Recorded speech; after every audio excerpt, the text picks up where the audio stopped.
Modern. Modern. Modern. Modern. We're prepping for a voyage. Modern. The force of an old-fashioned equals whiskey mass times bitters acceleration. Why don't you make that a double? Modern bar cart. What's shaking, cocktail fans? Welcome to episode 201 of the Modern Bar Cart podcast. I'm your host, Modern Bar Cart CEO Eric Kozlik. Thanks for joining me for this interview episode where we track down the best and brightest minds in the spirits and cocktail world so that we can share their secrets with you. This time around, I'm happy to share with you a true group effort, an in-depth tasting and food pairing months in the making. I'm joined by former guest, author, and Baijo expert Derek Sandhaus, as well as my friend Brett Steigerwald, head distiller at Winden Distilling, makers of Lion Rum. With their powers combined, these two gentlemen put together a program where we could taste 7 of the 12 officially recognized styles of Baijiu alongside traditional Chinese dishes from the regions where they are produced. But before we traverse the trade routes, cultures, and culinary flavors of China, let's take a moment so that you can make yourself a drink. This episode's featured cocktail is the Ming River Pineapple Smash. To make it, you'll need 50 ml or a little over an ounce and a half of Ming River Baijiu, 25 ml or a little over 3/4 of an ounce of lime juice, 15 ml or about a half an ounce of simple or agave syrup, a handful of basil leaves, and a slice of pineapple. Muddle the basil and the pineapple in the bottom of a cocktail shaker, then add ice and your liquid ingredients. Shake vigorously for about 15 seconds, then double strain into a stemmed cocktail glass and enjoy. The combination of lime juice, basil, and pineapple juice in this cocktail produces one of my favorite colors in the cocktail world, an eerie yellow-green. Sometimes you'll see this in cocktails that contain Suze, but in this case, it's achieved completely with natural ingredients that happen to perfectly complement the insanely tropical flavor profile of Ming River Baijiu.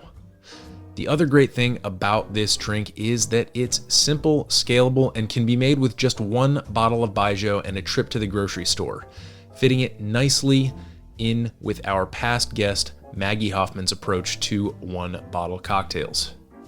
So, now that you've got a juicy and refreshing smash to help you weather these last humid days of summer, let's turn our attention back to the interview. In this blockbuster Baijiu pairing and Chinese food smorgasbord, some of the topics I discuss with my friends Brett Steigerwaldt and Derek Sandhaus include the base grains, production methods, and flavor profiles of 7 different Baijiu categories, including rice aroma, light aroma, laobaigan, phoenix aroma, strong aroma, sauce aroma, and extra strong aroma. The relationship between Baijiu and food, both at a basic level and in the context of each different region and culinary tradition. How different Baijiu styles hack the very foreign to us looking production method involving microbe-packed grain blocks called chu and giant steamers to create flavors and aromas that are vastly different from one another. We also talk about what a phoenix smells like, how various traditional spicy and numbing ingredients affect how Baijiu tastes, why food and drink exploration is an important act of cultural ambassadorship, and much, much more. A few last things. First, this is a real roundtable experience. You're going to feel like you're right there at the table with us. There will be the click of chopsticks and the clink of glassware, but we worked hard to eliminate the extraneous eating noises. So if one slips through, we apologize. Second, we're going to have a ton of resources and photos over on the show notes page that will feature both the bottles we enjoyed and some of the food that went with them. We'll also have links to Derek's books, Drunk in China and Baijiu, the Essential Guide to Chinese Spirits. In addition, we'll have a link to our first interview with Derek, episode 152, where we get into all the Baijiu basics, including chu, and all the other stuff you need to know about how it's made. So if you want a refresher course, I definitely recommend starting there. Finally, I need to throw a massive thank you out to Derek and his business partner Bill for sharing their expertise in this category, which helped Brett to source these bottles. All I did was push a couple buttons and accept a delivery from Uber Eats. So truly hats off to these guys for making everything possible. With that, please enjoy this culinary travelogue and Baijo tasting with Derek Sandhaus and Brett Steigerwaldt. Gentlemen, welcome to the podcast. Thank you for having me. Yeah, it's fun to be here. It is the podcast. It is also the kitchen island where we have staged 8 bottles of Baijo here. And we are going to be pairing these with some specially selected dishes, courtesy of Panda Gourmet from right here in DC. And Derek Sandhaus, welcome back to the podcast. Can you just give us a quick 30-second bio on you so we know a little bit about our guide here today? Sure. So I have written 2 books about Baijo, Baijo, The Essential Guide to Chinese Spirits, and Drunken China. And in 2018, I co-founded Ming River Sichuan Baijo, which is kind of a crossover Baijo brand for the international market. I like crossover Baijo brands, just like those crossover vehicles that are getting really popular these days.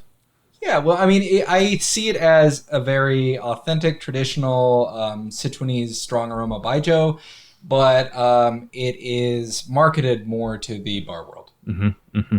And we will definitely be tasting that here today. On the show notes page, we'll have a link to our previous interview with Derek where we really got into the 101 of it, really broke down what Baijo is and what makes it special. And so here we're doing a bit more of a 201 where we do a deep dive into some different varieties and different aromas. Brett Steigerwald, can you introduce yourself to our listeners? Hello, everyone. Brett Steigerwald. I'm the head distiller for Lion Rum in St. Michael's, Maryland. Been making rum for 5 years now and living the good life. Happy to be here. Love this podcast, so it's an honor to finally be on it for once instead of just listening. I think you are probably my most guest deferred in that, like, we've done so many things together and we continue to do so many weird projects together that it's almost an aberration that I haven't had you on. But 201 is a perfect way. We're starting a fresh batch of 100 episodes. So 201, we're starting it off by correcting the ill of not having Brett on the podcast to date. So we've got a lineup here in front of us. The first pairing we have here is a just sort of your standard wonton style dumpling, it looks like. And Derek, why don't you tell us a little bit about the bottle and why we're starting here and what we're going to be pairing with this wonton. Okay, so we had to get a little creative with the first course that we're doing because we're starting with a rice aroma Baijo that I believe is from Guangdong in China.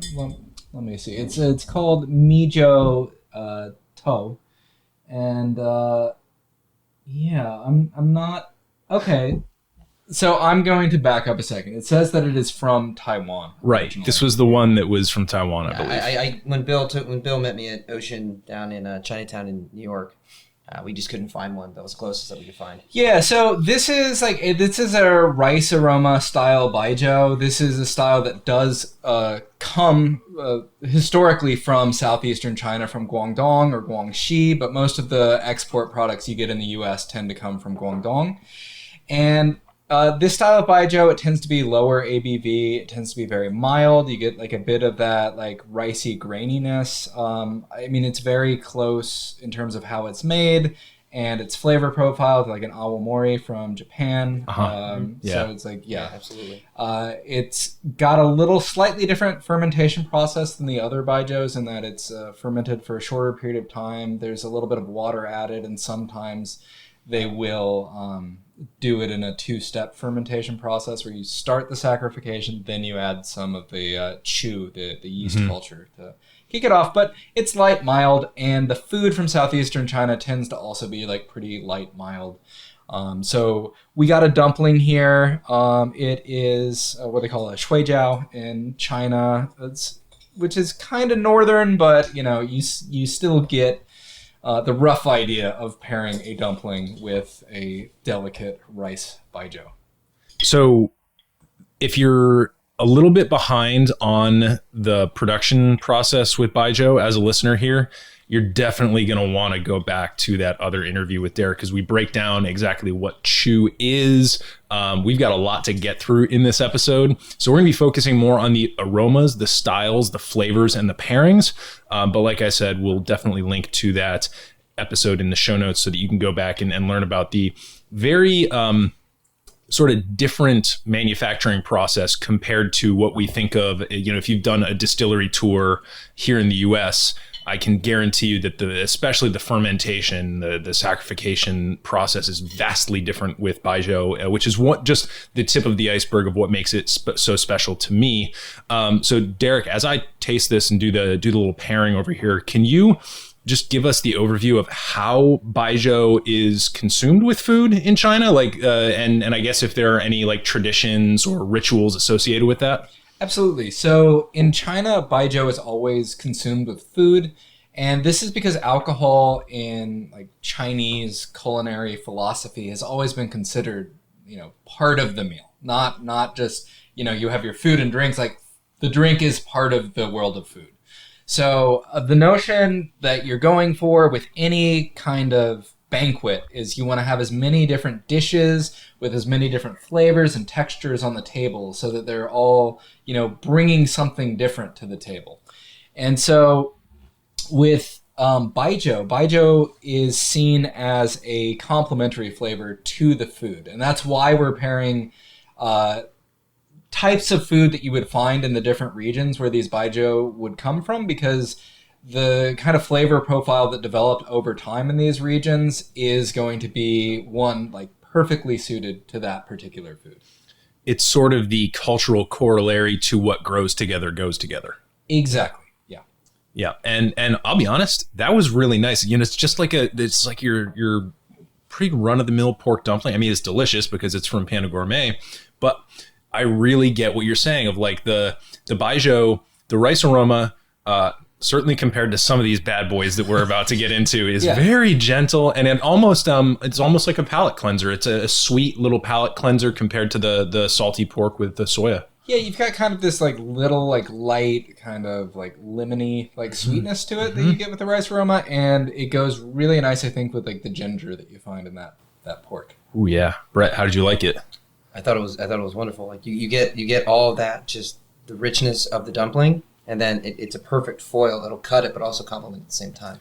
I found this is just, again, because I don't have a lot of reference to go from here, but it reminded me of some of the, not necessarily soju, but like some of the sake notes that we had last night when we were having some sake. But yeah, like the rice flavor, also like kind of like the lemon note that you talked about, just really worked really well with the spices. Mm-hmm. And it almost reminded me a little bit of like the schnapps from the rich savory fish that you would do with an aquavit. Oh, yeah, and it's absolutely. Sort of like the richness of the pork. It just cuts it right there. So it's fun to be able to take something from China and be like, oh yeah, this reminds me of that Scandinavian thing. But we are going to reset, and we'll be right back with the next pairing. And we are back. The dish that we are about to eat is Mongolian beef. And Derek, why don't you tell us about the actually two Baijiu varieties that we are, not varieties, two Baijiu bottles from the same category that we're going to be tasting. Actually, they are technically different varieties, so you're not wrong there. So the first one we're going to try is what's called Jinmen Galiang. This one is Taiwanese Baijiu, but it is very much from the light aroma Baijiu category, particularly a style that originated in Beijing called Arguoto. And this style of Baijiu tends to be like bottled at very, very high proof. So this first one we're trying is 58% alcohol by volume. And then there's a very closely related style called... oh, yeah, you've got a bottle of Beijing Arguoto there, too. Yeah, a very, very bad one. Well, I'll be honest with you. The Arguoto style does not have a great reputation in China. It's kind of considered like the Coca-Cola, like the mass-produced. You can get it the light beer. Any convenience store for like $1 a bottle. So it is like the rough and tumble working man's Baijiu. And Jinmen Galiang, the Taiwanese version of it, I find to be like pretty good. I just nosed it, and that's what prompted me to run over to the liquor cabinet and grab that other bottle, because when I nose that, it's just straight lighter fluid. And when I nose this, I was like, oh, okay. Yeah, this one's Seems pleasant. Pretty nice, approachable. But in the north of China, the Baijiu tends to be very strong in terms of how it's bottled. So we've got like the first, we're starting with this light aroma that's 58% alcohol by volume. That's not uncommon. It is quite cold in northern China, particularly in the winter. So this is something meant to warm you up a bit. And then the next one we have is what's called laobaigan, or in the northern accent, laobaigar. And this is this comes from a city called Hengshui, which is in the Hebei province. And this particular style is usually bottled much stronger than the one we have here. This is 52% alcohol by volume, but in China, it's usually served at 67% alcohol by volume. So just screaming hot. These are both sorghum-based Baijos. The like Arguto style is normally made with like I think a bran-based, like a wheat bran-based chew, the fermentation agent, and the only real difference between this and the laobaigan style is the chew, where the laobaigan is using I believe a wheat chew as opposed to a wheat bran chew. The food in northern China that we're pairing with today, we're going with a dish called Mongolian Beef, because this is a more like salty, savory beef dish with a lot of fat. You think of like meat and potato kind of food in this part of China. Very savory, very salty, very fatty. And that pairs, I think, quite nicely with the more floral notes of the light aroma Baijiu. Yeah, I nosed them both, and they're both really nice on the nose. I mean, and correct me if I'm wrong here, but it's not like when you're consuming Baijiu, you're nosing it like a fine Chardonnay, right? You're generally taking it all in a very small glass, like the ones that we have in front of us, and you're kind of shooting it. It's interesting, like tasting the first one. So it's Jinmen. Jinmen Gaoliang. Jinmen Gaoliang. It's not pronounced the way it's spelled with the K's. Yeah, because it definitely doesn't look like that. Well, anyways, when I smell it, you get a nice floral, pleasing aroma. And in a weird way, and maybe this is because it's the most, it reminds me of two things. It reminds me of some of the grappa that I've had when I try it. It's definitely grappa-esque. I get a lot of absolutely that. Like that's chewy, a comparison I make all the time. Chewy flavor. And it also reminds me of rum heads. So like the very first part of the distillation. Because as a distiller, you sip and spit a lot of things, but the flavor, particularly on the finish, reminds me a lot of very early on in the rum distillation. We're talking like the first gallon, particularly right after you do your methanol cut. It's got all these big flavors that we don't necessarily want in our hearts portion, but you definitely get a lot of flavor similarities. Yeah. A little bit headsy, but like it's funny, like when you hear that at a spirits judging context, you're like, oh, it's headsy. You're like, let's dock that score.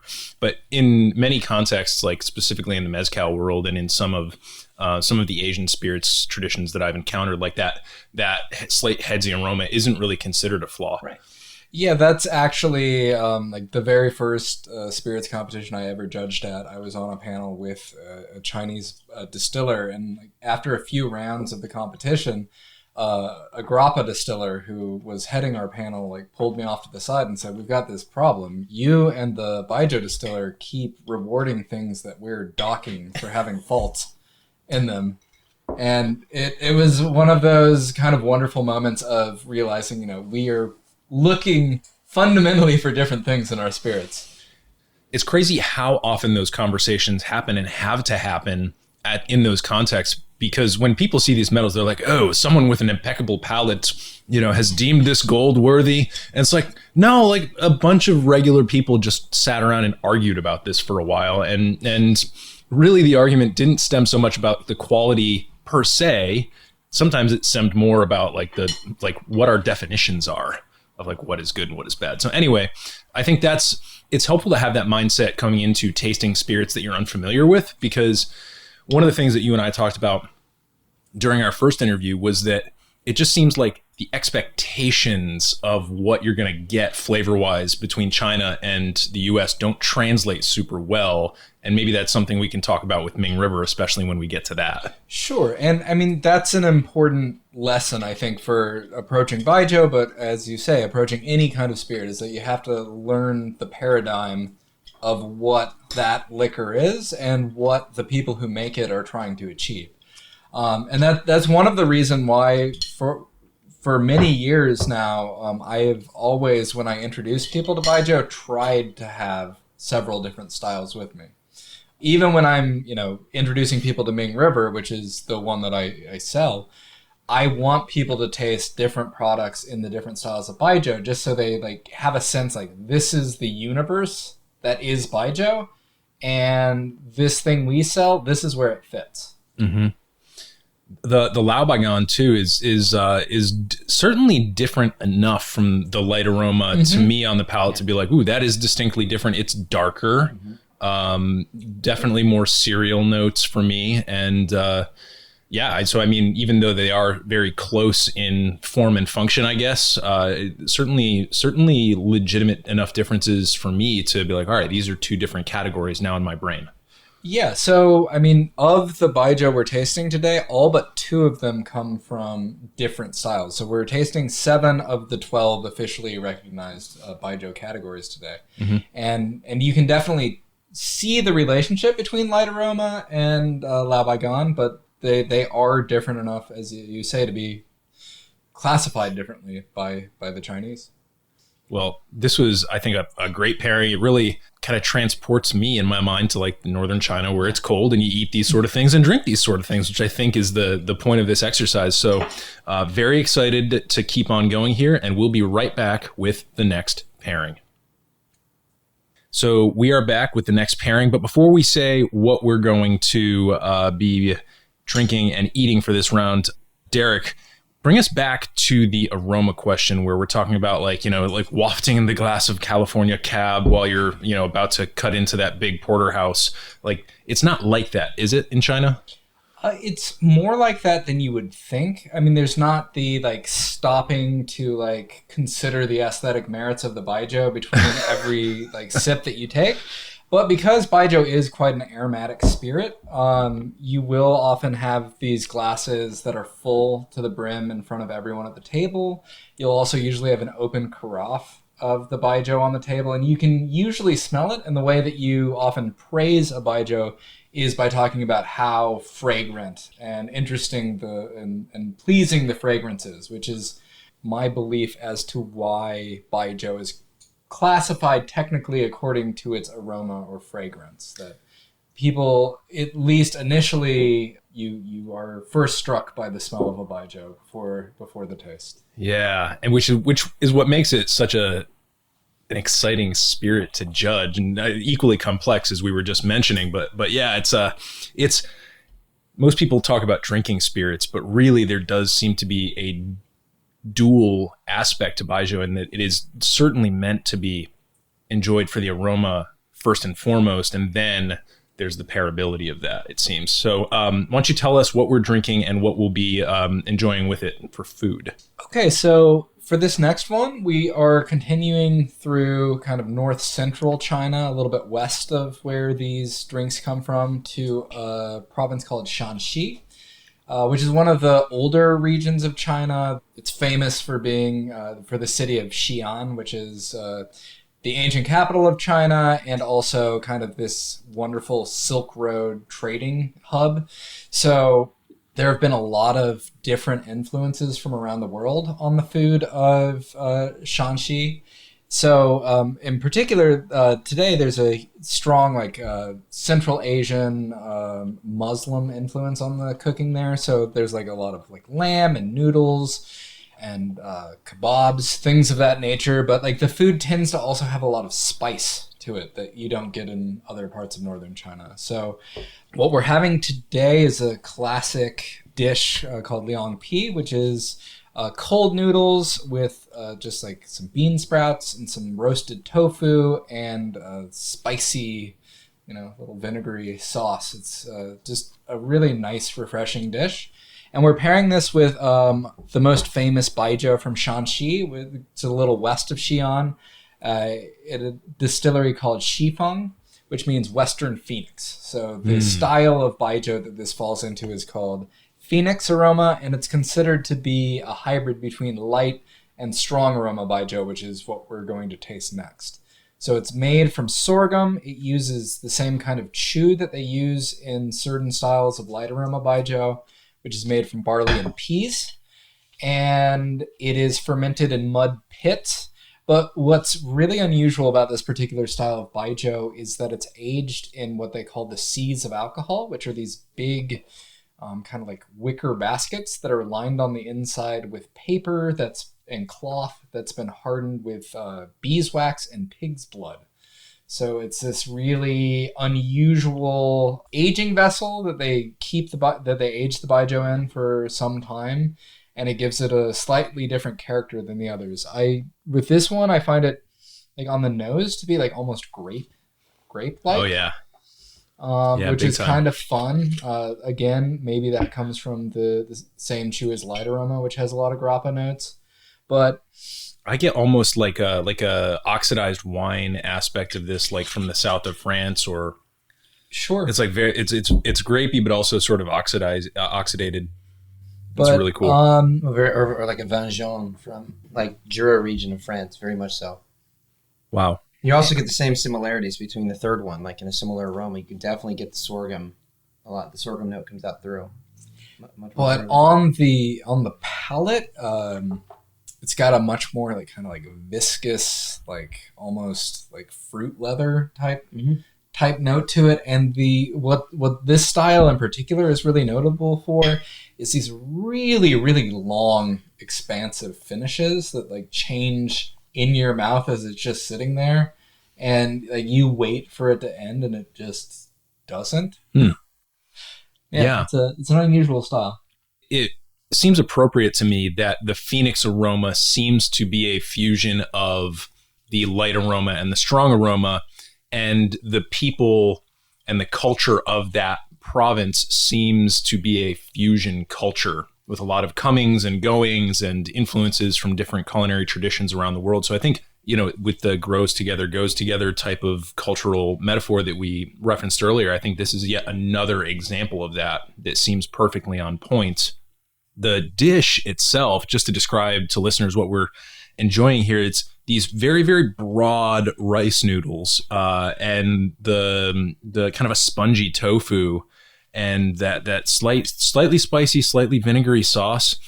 I think maybe that might contribute, at least with this particular pairing, to that finish, because you do have a little bit of anesthetic on the tongue from the spice, which makes the Baijiu hit slightly later and in a slightly different way, which I think is a totally cool way to think about it.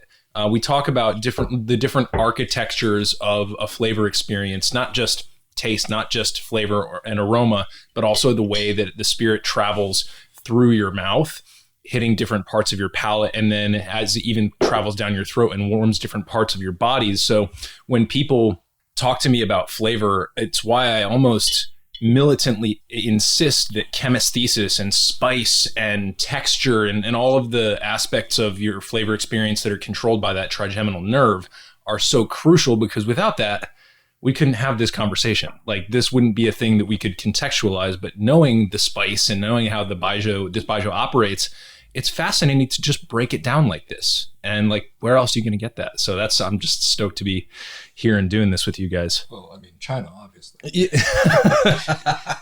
So where we're just as casual talk here as we wrap this up, where were you generally based when you were living in China? So I lived in China for 7 years. The first 5 years I lived there, I was in Shanghai, which sadly is not much of a place with a Baijiu tradition. But like most major cities in China, you get some of the best chefs from around the country that relocate there to open restaurants. So you get good exposure to a lot of different parts of China. And then the last 2 years, I kind of lived in the biggest Baijiu producing region of China, which is Sichuan province, which is where we will be tasting the next two Baijius from. I just have to say, so far, with now this being the fourth that we've tasted, I thought this is by far and away so far the best pairing in terms of the texture, because the finish on the Phoenix just goes and goes and goes, and particularly with the food, because you get that numbing aspect that we're all talking about, it just plays so well, and it's just so pleasant of an experience. Well, I don't think it's a mistake that the most popular style of Baijiu in China is strong aroma Baijiu, which comes from Sichuan, which is a cuisine that's famous for spice, and particularly numbing spice that kind of changes the way your palate interacts with the liquid. It's a really exciting flavor combination between Baijiu and spice. So what you're basically saying is for us to hold on to our seats, boys. We're going on an adventure. I certainly hope so. Yes. I do want it. There were two perfect segues here, so I'm gonna be a terrible podcast host and not take either of them, because I want to ask, why do they call it Phoenix Aroma? Like, the obvious question is, well, what does a Phoenix smell like, right? Yeah. Is there a justification behind Phoenix Aroma as a moniker for that category? Yes, and it's a very boring explanation. Oh. That explanation is this distillery, West Phoenix, comes from a town called Fengshan, which means Phoenix's flight. So it's named after the city. It's like it's like Plymouth Gin. Yeah, basically. Cool. Well, I'm glad I passed up two perfectly good segues for that. So we're going to use this as a segue to reset, and we'll be right back with more Baijiu and food. This episode is brought to you by Near Country Provisions. If you're like me, here are some things you might be like. You live in the Mid-Atlantic. You enjoy meat. You highly prefer that your meat is local, sustainable, and comes from ethically raised animals. And you'd absolutely love for someone to deliver it to your door once a month. If this sounds like you, then you need Near Country Provisions in your life. Head over to nearcountry.com and check out their different, highly customizable meat delivery packages, and also browse their growing seafood selection. As a thank you for being a Modern Bar Cart listener, you can get 2 free pounds of ground beef or bacon included in your first order after subscribing if you enter the code BARCART, all one word, at checkout. That's BARCART, BARCART, at checkout. Near Country Provisions is the real deal, and I can honestly say that I'd recommend them even if they weren't a sponsor. The meat and the local farmers they work with are just that good. Now, back to the show. All right, we are back, and we are here with sort of the anchor points of this lineup, which is Ming River Baijiu, which is a strong aroma Baijiu, as we've mentioned. And Derek, you mentioned that you spent the last couple of years in China in the Sichuan province, where this style of Baijiu is made. What characterizes it, specifically in contrast to the Phoenix Aroma that we just tasted? Sure. So the main thing that you should be knowing about strong aroma Baijiu is that it is traditionally fermented from sorghum. Both of the Baijius we're going to try are sorghum based, though it can be distilled from sorghum mixed with other grains. It uses wheat-based chew, and there's two really unusual production techniques. One is what they call mud pit fermentation, where you're actually fermenting the grains for about 2 to 3 months at a time in sealed mud pits. They're just they hold like 20 to 30 tons of grain. They're lined with river clay, and they ferment over and over again in these same pits without ever cleaning them, so that they absorb the bacteria from the fermentation process and become part of the fermentation process over time. The other thing is what they call continuous fermentation and distillation, which is achieved by when you distill Baijiu, you're doing this in what is essentially a giant steamer.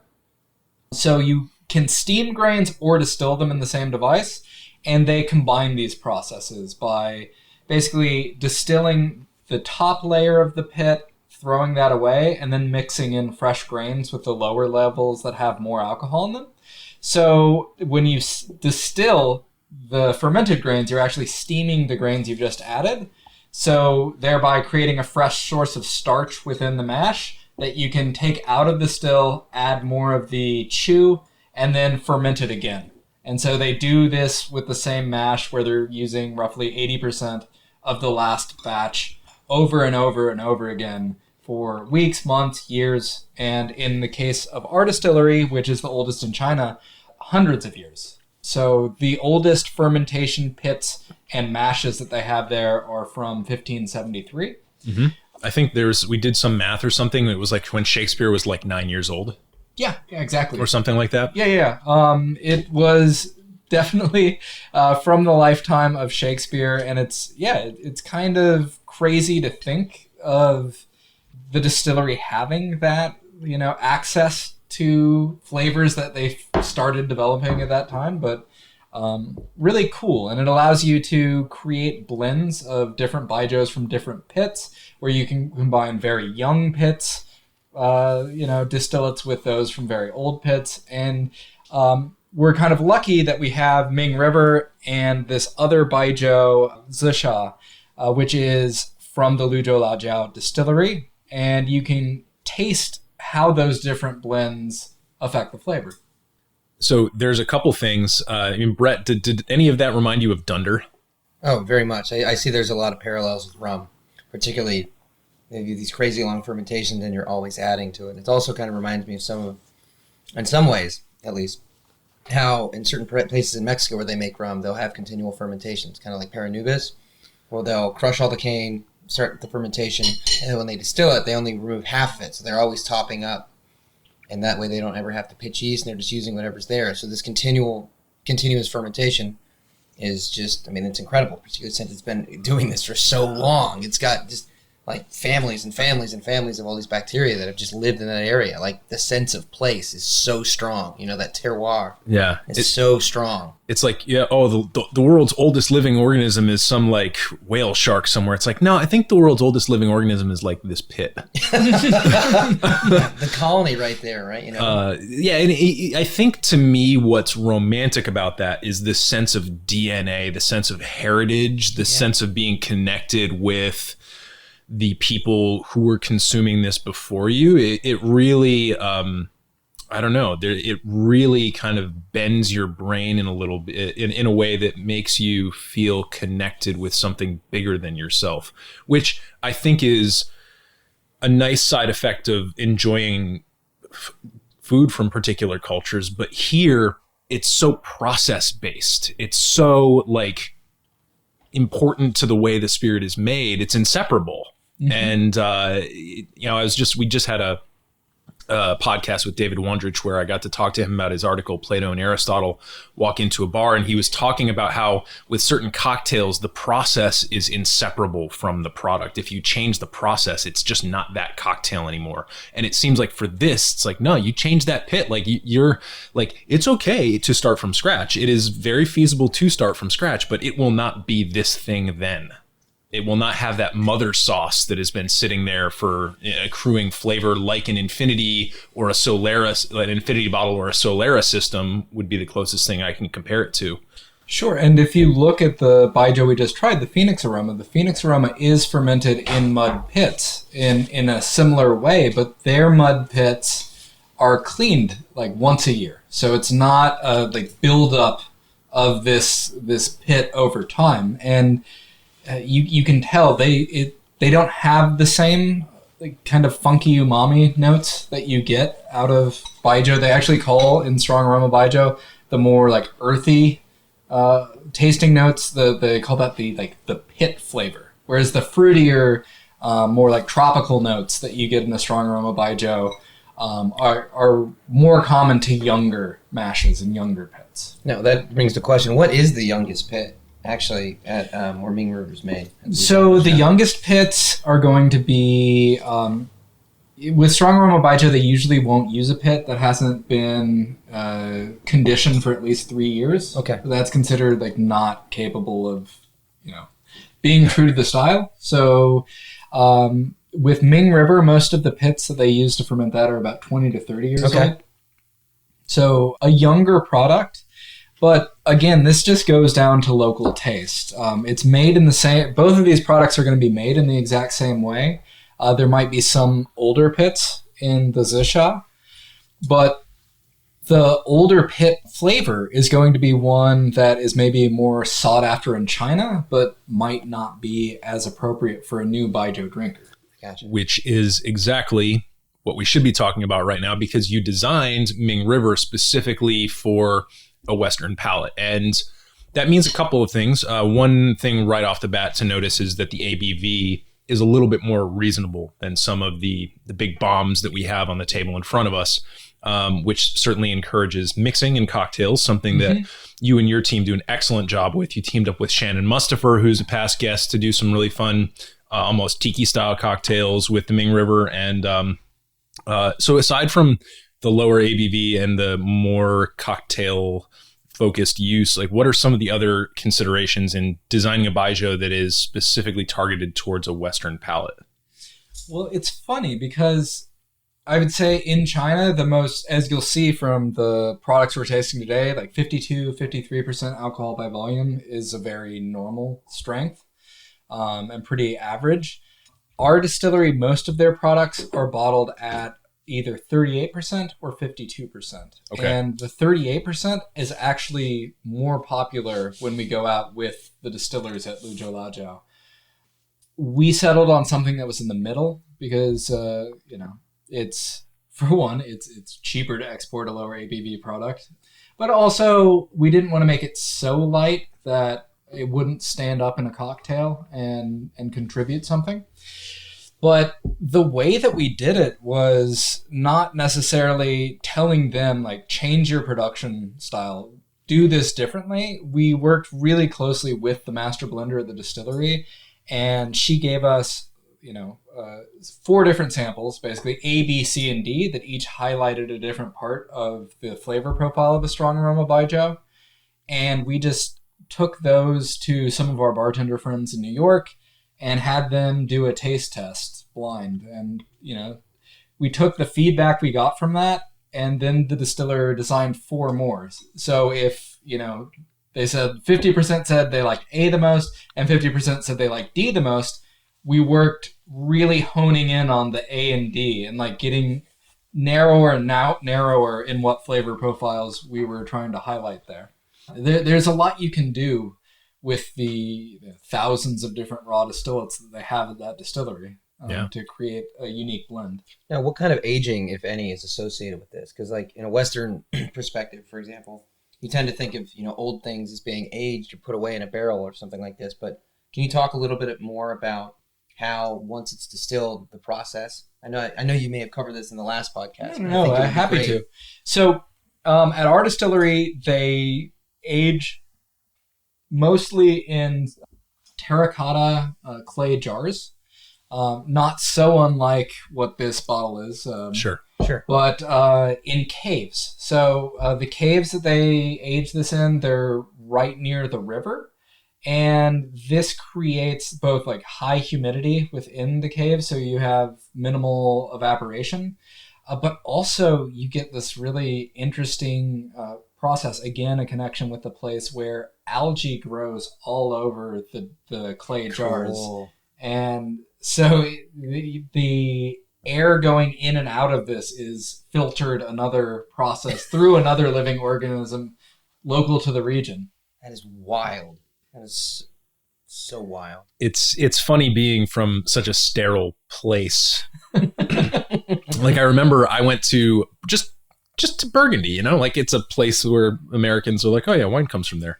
I went into this cellar and there was black mold like this thick growing on, like 3 or 4 inches thick on everything, to the point where you couldn't hear somebody talking like 20 feet away because of the sound absorbing properties of it. And so it's just fun to go to some of these places and realize, like, oh yeah, like what is in the US is not necessarily the norm anywhere, let alone everywhere. It's like it's great to hear these stories, because it really does, it enhances to me the transportive aspect of the spirit.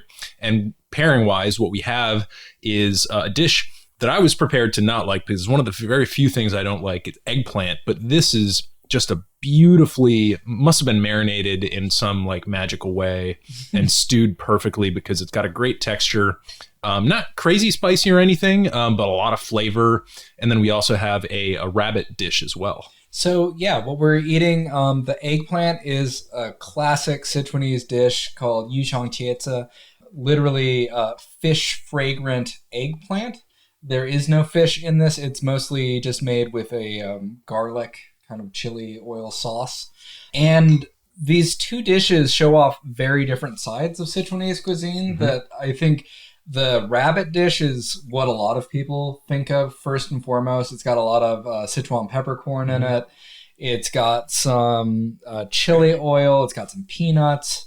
It's very, very numbingly spicy, but also quite delicate and lovely. And then with the eggplant, you get the less spicy side of it, like the part that focuses more on like raw chili and ginger and just really nice kind of bright flavors that aren't overwhelmingly spicy, but again, pair really great with the Baijo. And I think you'll already see already with this second Baijo from the same distillery what I was talking about, where the tropical fruit notes are tuned almost all the way down, and the more like savory umami, like licoricey notes are dominant. Yeah. What's this like, Brett?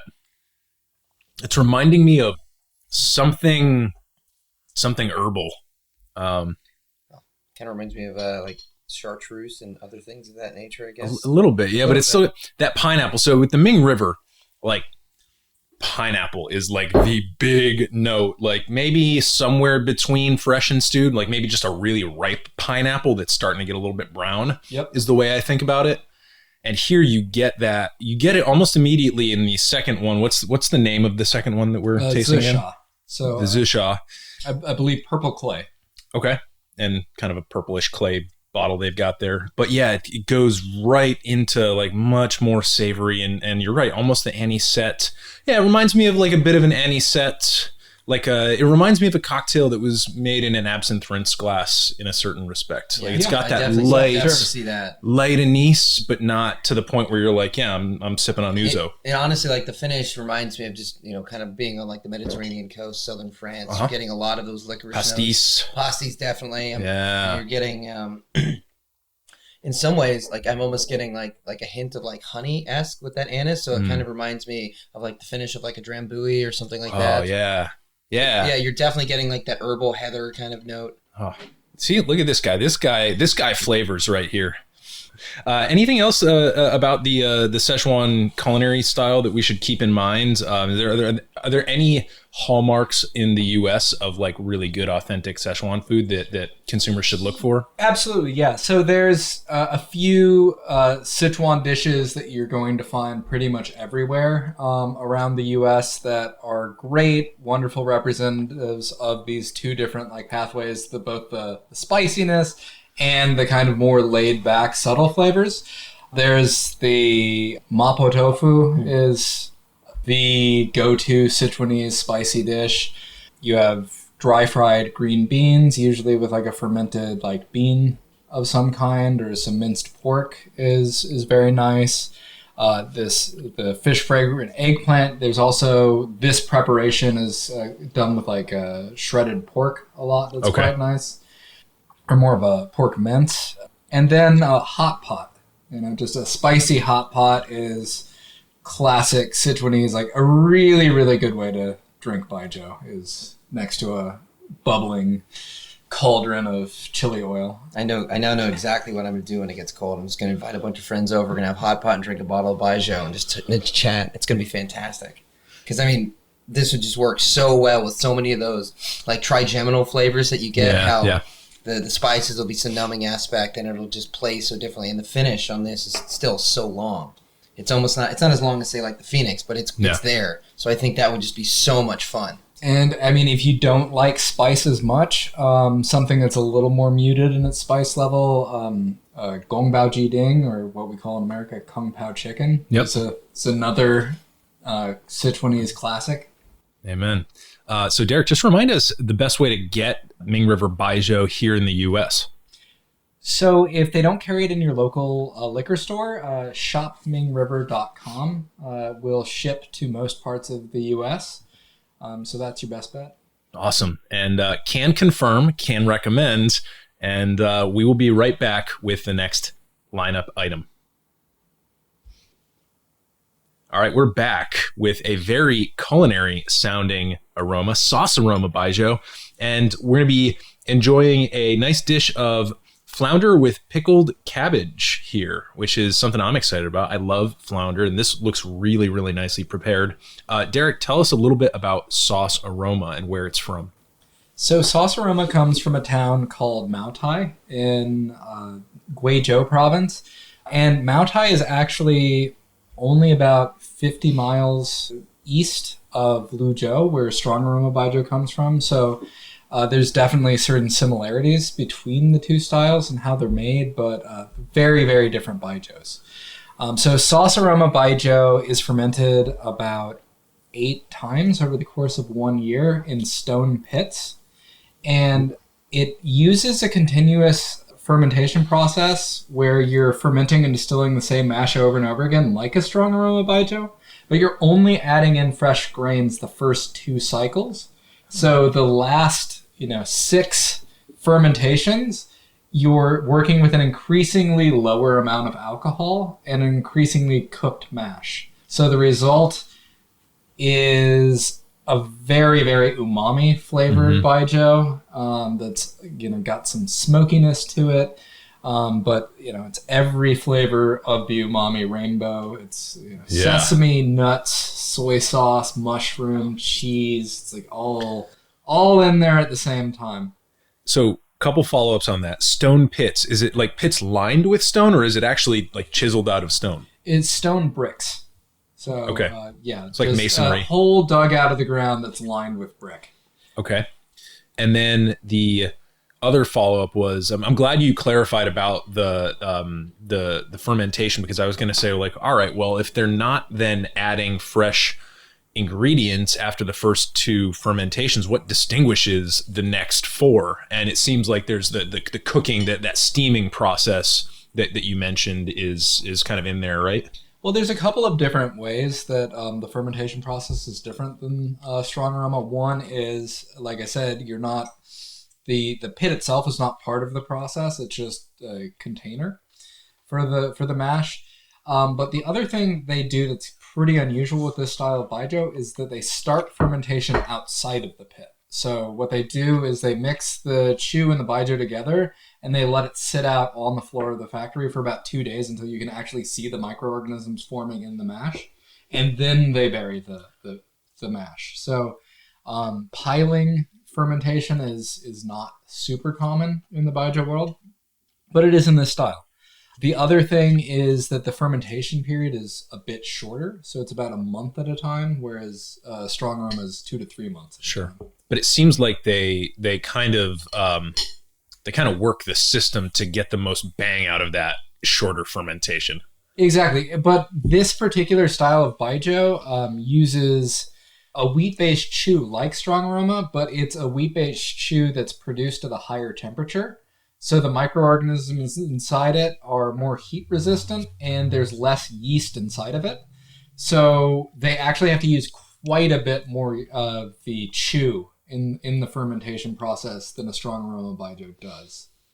It's so interesting to hear, and it's very difficult for me to picture, to be honest, because I've never done a tour at one of these Baijiu places. Obviously, I've never been to China, and it's difficult to picture, but as you describe these different hacks of the system that these different distilleries use, it just makes so much sense to me that the outcomes are going to be so wildly different as the ones that we have in front of us. And I really like the pairing here because the fish is delicate and buttery, and the pickled cabbage is not, it's not like super vinegary, like Japanese style pickle that you'd be from, like a pickled daikon, for example, or a pickled ginger. It's a more delicate pickle that's not as intensely acetic in its aroma. And I think that it's a really nice little spine to have on this huge umami bomb, because what do you see when you make a cocktail? Like if you're making if you're making a cocktail with multiple sweet ingredients, there's almost always an acid there to balance it out. So it makes sense to me that we're in the pickly space here. The flounder is delicious and is a good blank canvas for both that slight tang and then the huge umami bomb of the Baijiu to kind of come in and play with against one another. Well, the reason I picked it is because the food in Guizhou tends to be very spicy. It still has a lot of that Sichuan peppercorn that you get in Sichuanese food, but it also works a lot more with sour flavors. But one of the most famous dishes in Guizhou is like a sour like fish soup. So this is, the closest thing I saw on the menu to that. But since we still have, a bit of that Sichuan peppercorn tingle from the last dish in our mouths, I think the sour and the fish and the sauce aroma Baijiu all go really well together. Totally. Brett, what do you think? I completely understand why it's called sauce aroma. I mean, because obviously you smell it, and every umami, anything that you've ever smelled once, you're smelling in this glass. Yeah, it's a little bit absurd how you can pick out each one. You're like, all right, I'm gonna go find mushroom. It's almost like you come up for your air and you're like, all right, I'm gonna go dive down and get this flavor now, and you can find it completely. Now look for like literally chocolate and coffee. And you get it, like like chicory almost. If I prime you for any of the words that you'd associate with umami, you're gonna, because as soon as you said mushroom, I smelled that in forest four. As soon as you said that, I smelled chocolate. I smelled everything else. Yeah. Like I'm smelling like sesame, like toasted sesame seeds. And the specific sauce that the name refers to is soy sauce. Exactly. There is no soy in this, but the smell is quite reminiscent. Completely. And you get like the strong soy sauce, like if you're at an H Mart or something, and you're looking in that aisle with all the different types of, which again, there's so many different types of soy sauce, but you're getting everything in that. So the big question I had, because so Eric mentioned cocktails. If we were going to say hypothetically make a cocktail with this Mao Tai, where would you go? Like what would you recommend? That's a great question. Like how would I do that? I have this. I need to make a cocktail like in the next 10 minutes. I'm going to go ahead and plug a friend, Ulrich Nies, a lovely Belgian bartender who made me my favorite sauce aroma Baijiu cocktail of all time. And it was basically a riff on a whiskey sour with a super, super peaty scotch. I think it was like a Lafroig that he mixed in with there. And for whatever reason, that kind of like cut against the umami notes in a very pleasing way. But I've also seen Mao Tai used in a lot of like more dessert style cocktails. Okay. With like a bit of cream, chocolate. Like you could make a very delicious, I think, Mao Tai milkshake. Mm-hmm. I'm also thinking like this has similar notes to like an Amontillado sherry, and you don't see Amontillado used very often in the cocktail space at all. You're mostly seeing like the Manzanilla and the Finos and like the sweeter, dessertier ones used most often. But I've been craving more cocktails with Amontillado is my favorite style of sherry just because it's to me the most bizarre. But I see this fitting in that flavor space as well. So we make a coffee rum. So it has chocolate shells and coffee in it. And I'm really excited when I go back to play around with using that and some of this Mao Tai to see what I can come up with, that like a dessert style cocktail. It's going to be so fun. I think you have something there with the milkshake idea. Well, we're approaching the conclusion here. I think we're doing remarkably well considering how much we've had and how complicated this was to pull off. But we'll be right back with our next duo. All right, for our last pairing, we have an extra strong aroma Baijiu here. And I'll be honest, Derek, when I was nosing this just now, it kind of reminds me of the Ming River a little bit. I get like some of those pineapple-y kind of high notes, if that makes sense. And maybe that's just because we came off of that sauce aroma, which is so funky that it's more of like a contrast thing. But it, at least on the nose, it reminds me a little bit of the Szechuan style. Yeah, it definitely has more of a... Like, it has more natural sweetness to it. One of the things, the way that this style is described, this is actually a fairly new style in the world of Baijiu. I think it was only invented in the last several decades. And it's made at this distillery called Jiugui in Hunan province, which is one east of Guizhou. So if we're moving west-east, Sichuan, Guizhou, Hunan. And this particular style was invented by someone whose experience was at the Luzhou Laojiao distillery. That's where she learned her blending. So there's definitely an influence there. And they say, for example, there's a style that's called mixed aroma that incorporates elements of strong and sauce aroma Baijiu. This fuyu, or like extra strong aroma Baijiu, they say incorporates elements of 3 styles of Baijiu. So light, strong, and sauce. Ooh, I can kind of get some of that light aroma. It's been a while. Like it's been quite a journey here. Yes. So it's been a while since light aroma. But now that you say that, I'm getting some of those slightly grainier. It is a little funky too on the nose. Like there's a little stank on it. Yeah. No, this is a super, super funky. This is one of the funkier Baijos we're going to be tasting today. Whoa. Yeah. Wow. There's an intensity to this that is not like the intensity of any of these others. And it's not crazy high proof, is it? It's only 52%, which is not, compared to the laobaigan at 67. I mean, that's peanuts. Wow. How would you describe that? I'm at a loss for words right now. Well, you get this kind of like almost like rubbery note. Oh yeah. They're in the middle, like almost like, pencil rubber, like in the middle on top of. It does have a really striking middle palate experience. They're just like it's like a flashbang grenade going off in your mouth. Wow, that is crazy. I don't know if it's my favorite per se, but it does tend like it mellows out to more of that like licoricey like pit note that you get from like particularly like the second strong aroma that we tasted today. Yeah. But the way that this is made is quite unusual, whereas they're using actually 2 different types of chew. So they're using the mash itself is a blend of 5 grains. So it's sorghum, rice, sticky rice, wheat, and corn.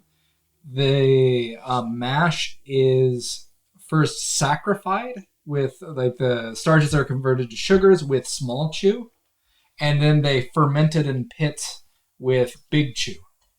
So you're using 2 different styles of chew to perform different functions. And yeah, it's super unusual, like peculiar style of Baijiu. But the region that this Baijiu comes from, and the reason that we've selected here, we've got like pork with like hot peppers, is because this style of cuisine, Hunan food, is known for dry spice, which is going to be like none of the numbing Sichuan peppercorns, and all like really strong on the chili peppers, which were first introduced to that region, I think, I don't know, like 300 or 400 years ago by the Portuguese. Okay. Yeah. Interesting that, like, because when you think of chili peppers, at least I am a slight enthusiast in that I have 20 super hot chilies growing right outside this condo. But when I think of them as originating in China. But there's 2 different types of there's like basically 2 different families of the chili pepper, I guess genus or family or whatever phylogenetic level we're talking here. And one of them is definitely like it's like more of a Chinese thing, and then there's another one that's not from there. But I think of them as being as more originating in China. But it's interesting, as you talk about these spirits and these cuisines, like you have to talk about the intersections with essentially colonialism. That's how that part of history. We were talking about Shakespeare earlier. He wrote The Tempest about people getting shipwrecked on an island, and that's at the time when they were starting to explore the Virginia colony and stuff like that. And so, and then around that same time, we have the Portuguese who are actually getting to that part of the world, China and the other countries over there. So, I think there's a lot of value in talking about the intersection there too, just to give yourself that historical seating. We've tasted so many here that I find it difficult. It would take me years and years to become an expert in any one of these categories, but I think it's a good stand-in. Instead of going for expertise, you should seek for context. And I think that really helps with the huge variety here. At least if you can get that one little context point, you're like, all right, extra strong, Hunan, spicy food. Fun fact, Portuguese. Yeah, no, absolutely. And you've got like the Luzhou Laojiao distillery where Ming River comes from, that's from 1573. You can see like in the history of the development of that style of Baijiu, like very different stages of Chinese history, where you've got the Ming dynasty, which is very much a reaction to Mongol invasion of China. And right before the foreigners showed up again during the Qing dynasty, introduced European ingredients and colonization. I mean, even the grain that we use for most of Chinese Baijiu, sorghum, this is not an indigenous crop in China. It came through trade routes with Africa and India over hundreds and thousands of years. So what you see, not just in Chinese food and Chinese alcohol, is the patterns of human migration and interaction over time, and I feel that we're all much richer for having those interactions. Right. Well, and especially because the zeitgeist right now is that China seems to be a place that's off limits to at least Americans. Right. We're sort of like there's the sort of stigma of COVID. And there's also the fact that our governments don't get along well right now. So it seems like they are this very closed off nation at this particular moment with this particular zeitgeist. But if you just go back a few years, especially in the large sweep of the distilling tradition in China, like it's very, very different at any given point in history.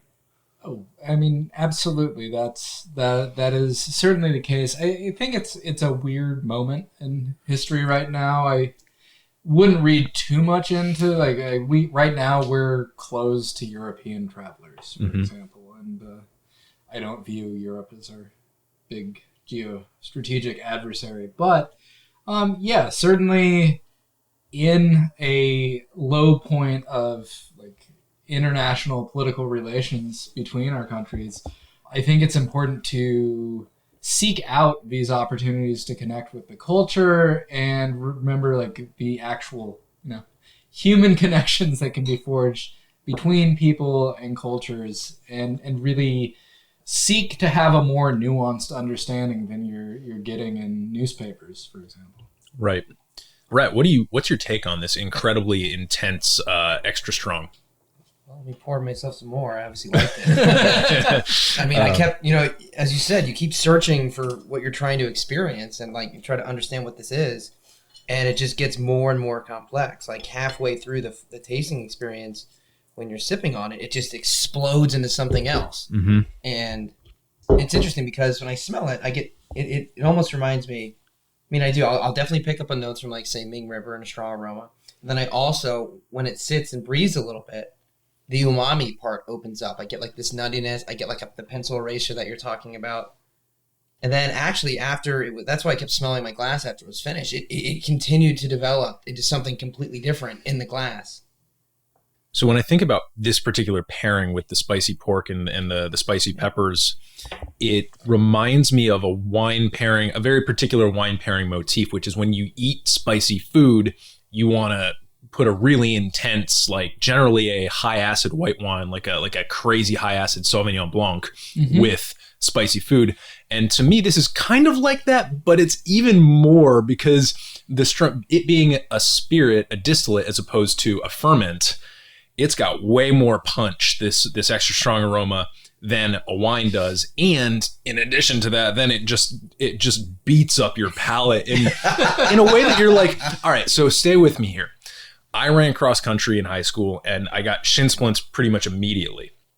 And I remember this one experience where I had this amazing coach. She was a very petite woman and she told me to lay down on the ground, and she basically put her entire body weight on my feet such that the soles of my feet were touching the ground. So stretching out whatever was causing these shin splints. It was very unnatural. It was some of the most intense pain I've ever experienced, but also some of the most intense relief and pleasure. And for some reason, the intensity of this extra strong aroma is just it's a hurt so good thing, because it's a little bit unnatural, but it hurts real good. We're definitely into 8th round of Baijiu conversation. Just wild, hang on to your seat kind of experience here with this. And it paired really well with the spice because like this is hitting you with the heat and you've got the savoriness of the pork and the peppers. But then this is just blowing any of those flavors out and say, hey, I'm here. It's like the Kool-Aid man kicking down the door. Kool-Aid man. I love it. And we do need to make a note. I hope that folks get to visit the show notes page. We'll probably try and feature this bottle when we promote it on social media, but this is a very strange looking bottle. It's like ceramic. It looks like a sack of grain tied up. It's funny. It's not that style, but this is very much like what those seas of alcohol with the Phoenix aroma. This is what those aging vessels kind of look like. Really? Yeah. We do have a lot of very different shaped bottles here on the table. So like I said, we'll have lots of pictures over on the show notes page, modernbarcart.com/podcast. The last thing I want to say before we wrap this up is that this tasting was done just casually by normal people. Brett did have to take a special trip to New York. I went to Ocean Wine and Spirits, just right off of Chinatown. So we'll link to them in the show notes because they have a very good selection, as was recommended by Derek and his team. Cash only, though, for the Baijiu. Cash only for the Baijiu.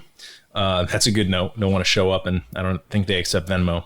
So this was a very doable, and we just sourced it from a very good, admittedly, but a local Chinese spot. So this is something that you as a listener could do at home. You could do a smaller version of it. You don't have to do as many as we did, but this is doable. And I hope that folks out there actually do this because we learned so much just from tasting these. And it's great to have an amazing guide like Derek here to kind of shepherd us through the process and give us some of the inside details. But these are styles. You might not be able to find these bottles where you are, but you can probably find a bottle of a style like this.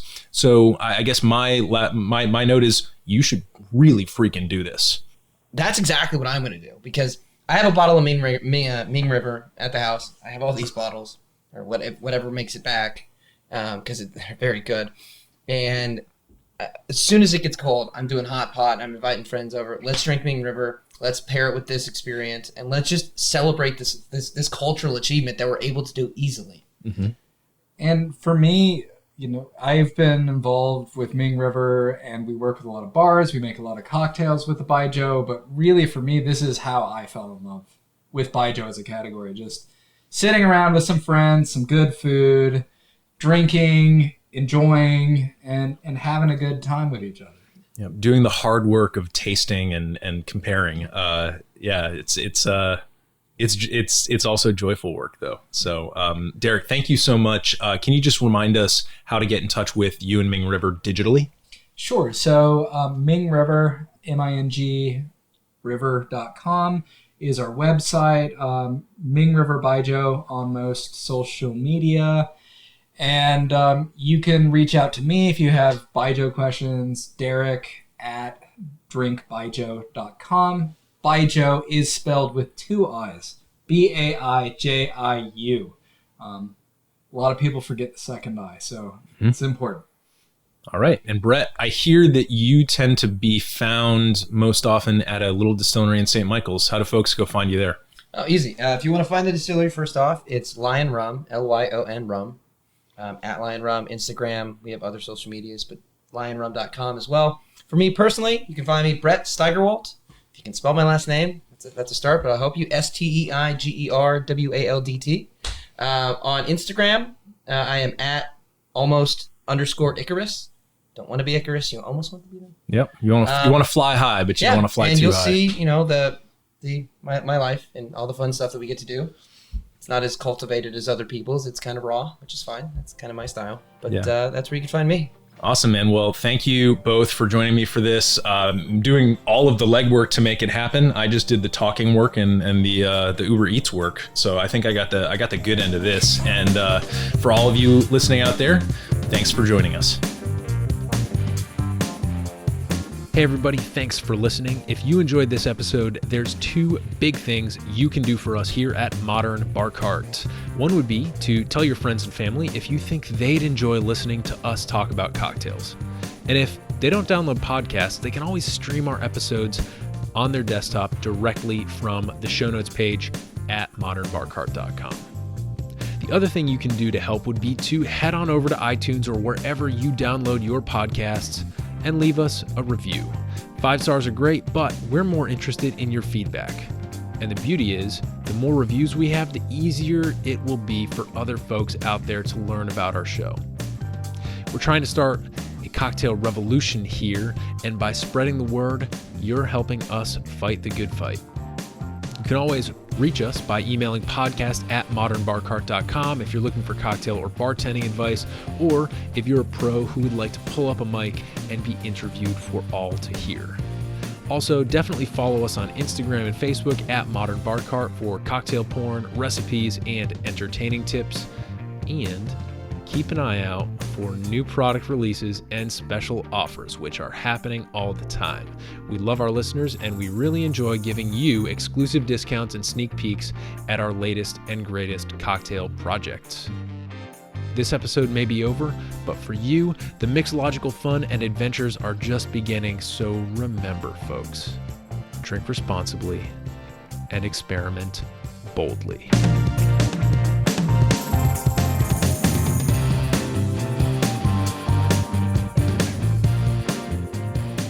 This episode was made possible with editing and sound design by Samantha Reed, excellent Baijo insights and bottles courtesy of Brett Steigerwaldt and Derek Sandhaus, and a little bit of takeout ordering, noodle slurping interview magic by yours truly. This has been a Modern Bar Cart production, copyright 2021.